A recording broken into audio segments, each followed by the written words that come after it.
Is there a risk of, we're creating too much content, or, is there a risk of oversaturation or maybe loss of value in this content ecosystem? Yes. So I do think there, like anything, we risk devaluing things by, it's quantity over quality, sort of thing. And so, the biggest thing to stay grounded in is how do you maintain a sense of quality in this and not fall into Yeah. the quantity trap? Because I do think that, like, overall, the amount of knowledge that we are able to create as a species Mhm. is truly amazing, and it's a wonderful thing that we can capture all of this knowledge. But we want that to be new and novel in some way, and we want that to be something that is pushing us in terms of how we are thinking about whatever it is that we're trying to learn about or hoping to learn about. When it's just sameness all around, but it's just sameness through like a different domain name or a different channel, we risk folks tuning all of that out.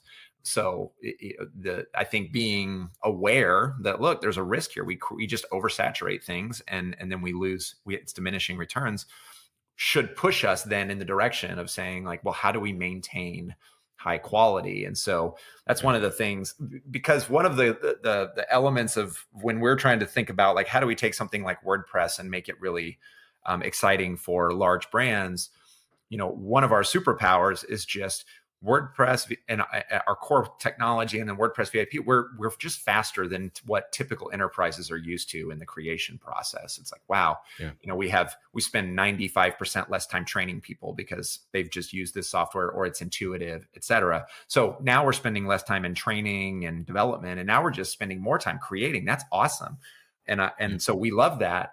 But we're building analytics directly into the platform on our side, because I have this fear that it's like, look, just because we want to incentivize folks to create more, that's great. We also need to really help them understand, is it working? How Yeah. do we create tight feedback loops? How do we ensure that their audiences are actually benefiting from what they're doing? And because no one's going to want to continue to use our platform a year from now if they're like, yeah, we created 10x the content, but we got 1/10 the result. And so, Mm. being aware that this oversaturation can potentially have a diminishing return should only drive us to just keeping the level of quality really high. And I think we can do it. I think it's exciting to not focus on mundane, repetitive tasks that machines should be doing, and really unlock human potential and creativity.